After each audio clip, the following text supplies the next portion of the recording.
Welcome to my series, Surviving the Larapinta Trail. This is part 1, New Boots, Old Mistakes. The importance of testing gear before setting out on the Larapinta Trail. On the Larapinta Trail, gear mishaps are one of the most common themes in hikers' stories. The trail is rugged, exposed, and unforgiving. What works on a weekend trip in the local national park may fail badly when faced with the Larapinta's sharp quartzite ridges, scorching sun, cold desert nights, and sudden storms. In this video, we'll explore why testing your gear before the Larapinta Trail is essential, and we'll walk through the main problem areas: footwear, shelters, packs, cooking and water systems, clothing, and smaller essentials. Along the way, I'll share my experiences and of hikers I met on the trail who learned the hard way, and how you can avoid their mistakes. Let's start with the most common issue: footwear. On the Larapinta Trail, you'll be walking over jagged rock, loose scree, and hard-packed clay. Every step can test your shoes. Break in your boots months before, test them on rocky, hot terrain, and pair them with quality socks. Don't let your feet, your number one asset on this trail, be the weak link. Then there are different footwear options: boots or trail runners. Whatever your choice, wear them in. You don't want to develop blisters on the trail. Ensure your boots or your shoes fit correctly. Boots that are too big run the risk of heel slippage, where your foot will slide up and down, resulting in heel blisters. Instability: the extra room causes the foot to move around, increasing the risk of ankle sprains. Toe blisters: toes rub on the front or top of the boot with every step. And energy loss: wasted energy as your feet swim in the boot, reducing efficiency. You also have the issue of sock bunching. Loose boots let socks wrinkle, adding pressure points and friction. Boots that are too small can cause toe trauma. Toes jam against the front of the boots on descents, resulting in black toenails, bruising, and even toenails falling off. Tight boots can result in restricted circulation, leading to swelling, numbness, and tingling. The constant pressure can cause sore spots, calluses, and general foot pain.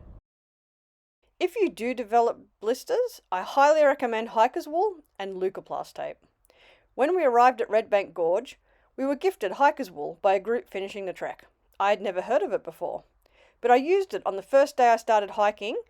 I used it to wrap around my little toe to offer it some additional protection, because it was still a little bit tender and still black from when I'd broken my toe about a month before we set out on the Larapinta.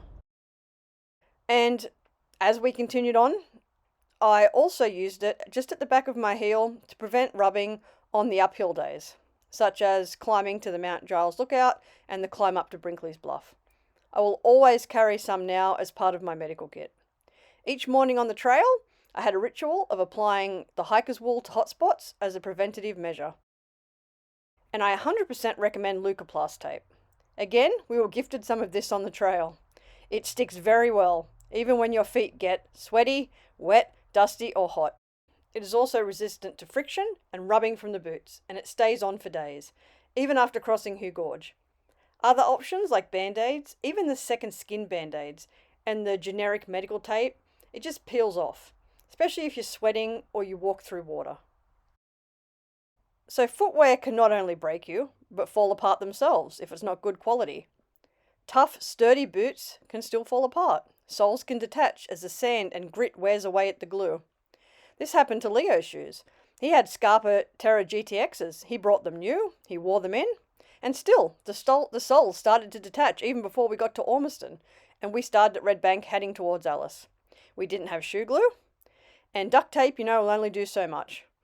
And duct taping your shoes is kind of dangerous, especially on steep, rocky descents.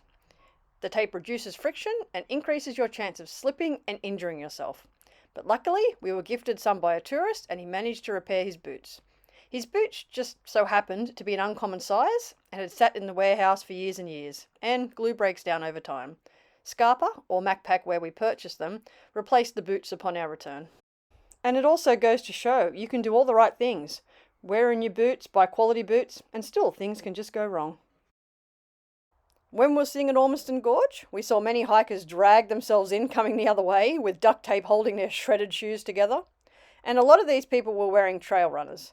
Now, while they feel great on softer tracks, the Larapinta's sharp quartzite results in these shoes just becoming shredded very quickly. Now, the shoes I took on the Larapinta Trail were Zamberlands. They're made of a tough Italian leather, but they are quite a heavy boot, and they were quite expensive. They set me back about $450. But I didn't have a single problem, other than a few hot spots that I managed with hiker's wool. However, the leather on the front of the boots, it did become quite shredded, but not to the point where there were holes or my sole was detaching or anything like that. So yeah, I highly recommend Zamberlands. Now, even the best boots or runners won't save you if your socks are wrong. Cotton socks or old, thin pairs create friction that quickly turns into painful blisters.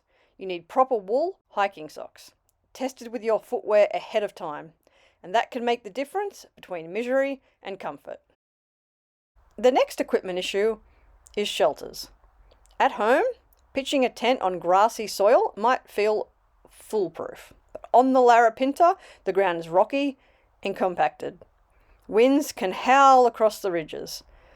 Now, lightweight aluminium pegs bend or snap in the quartzite ground, and you might struggle to pitch your tent securely for the remainder of the trip if you have a few pegs snap. Now, our tent was lightweight and had strong titanium pegs. We didn't have any issues with them snapping or breaking, but we did have issues pitching our tent. We had the Lanson Ultralight from Kathmandu. It's a great tent. I've used it in snow, I've used it in the deserts, I've used it in jungles, but it isn't a freestanding tent. It needs to be pegged. And the problem is we had to put up the tent in torrential rain at Waterfall Gorge, which is just rock. We pitched it the best we could, using rocks to hold out the corners, but with all the rain and not being able to pull it tight enough, we didn't really have a dry sleep. Luckily, we had very good sleeping bags, merino thermals, and down jackets, or we could have been in real danger of hypothermia. And while our tent didn't completely collapse, this can happen at high camps. At Brinkley's Bluff, pitching ultralight trekking pole style tents might be problematic when the first desert windstorms roll through and your shelter collapses or tarps blow away. Rain is less common, but when it comes, it can be sudden and it can be heavy. And so if you pitch your tent in a gully or by a river, it means you can wake up wet with water pooling in your tent. Now, we had to delay a day at Red Bank Gorge due to torrential rain, 40 millimeters. So what's the lesson? Test your tent on hard ground. A freestanding tent is a better option on the Larapinta Trail. The Larapinta Trail has been the only hike where I've not been able to pitch my tent.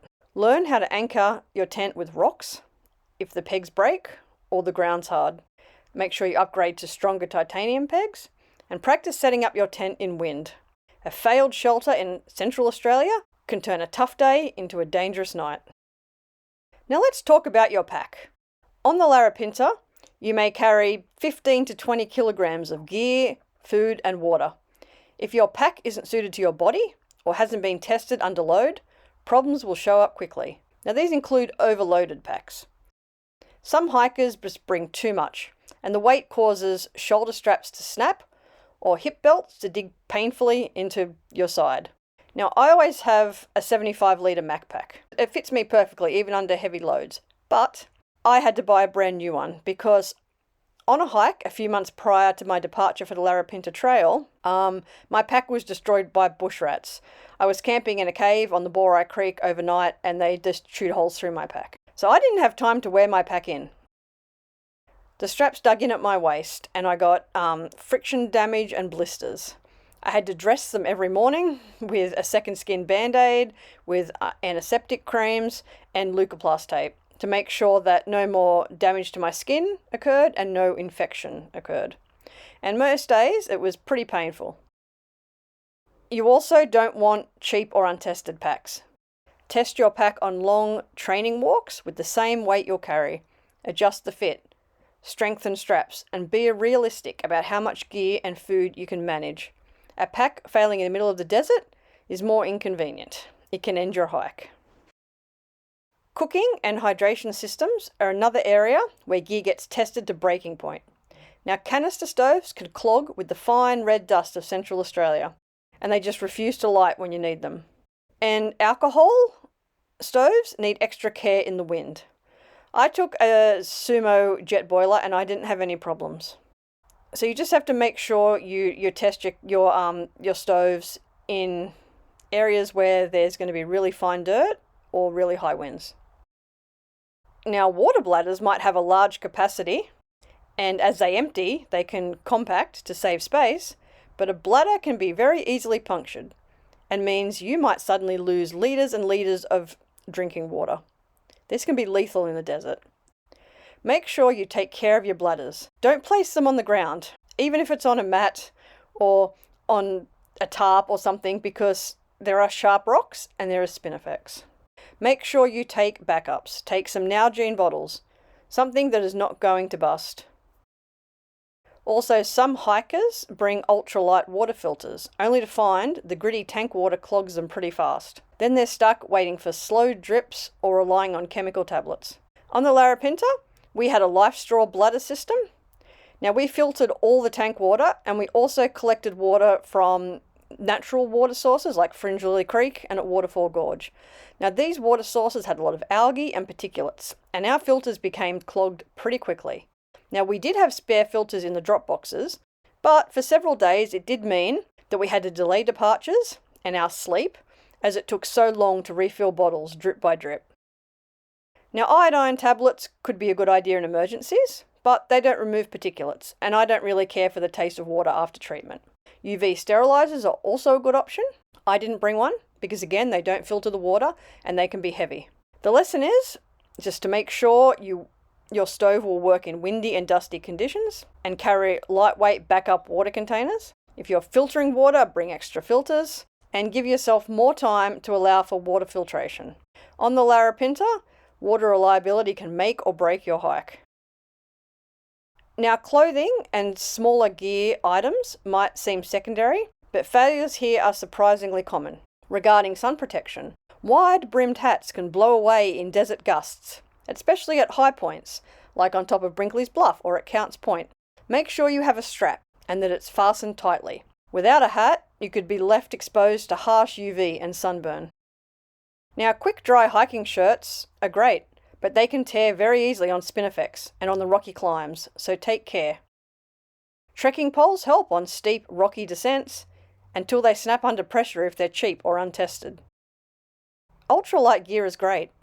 Tarps, ground sheets, sleeping mats, but these are all designed for softer environments. The Larapinta Trail and its sharp quartzite edges and ground covered in spin effects can often puncture these kind of like lightweight options. Always take patch repair kits to repair holes. Leo took an Expert Expedition 5R mat and it failed. It wasn't punctured by rock or by spin effects, but it failed at the valve. And unfortunately, the glue patch kit does not work on the valve area. Luckily though, we also took a Mountain Designs Hike Light mat. So I guess the bottom line from all this is invest in quality gear, and I guess make sure you carry repair kits or have lightweight redundancy options. Sometimes gear's going to fail, you're going to have no replacement, and you're just going to have to adapt. And take care of your gear. Losing gear on the trail is so common, and if it's essential gear, like a water purifier or your prescription glasses, you could be in real trouble. Account for all your gear when packing up in the morning. Each bit of kit should have a place, and the packing order should be the same every day. That way it's easy to notice if an item is missing. In closing, on the Larapinta Trail, conditions are harsh and demanding. The rocky ground, sharp quartzite ridges, red desert dust, and sudden weather shifts mean that untested gear almost always fails. The common thread? Most of these problems could be avoided by purchasing gear suited for the hike, proper testing prior to departure, making sure everything works, not just once, but again and again and again, and having redundancies. On the Larapinta, preparation isn't about perfection, it's about resilience. Every piece of gear is part of your safety net. By testing it before you go, you give yourself the best chance of not just surviving, but truly enjoying one of Australia's most iconic and challenging hikes.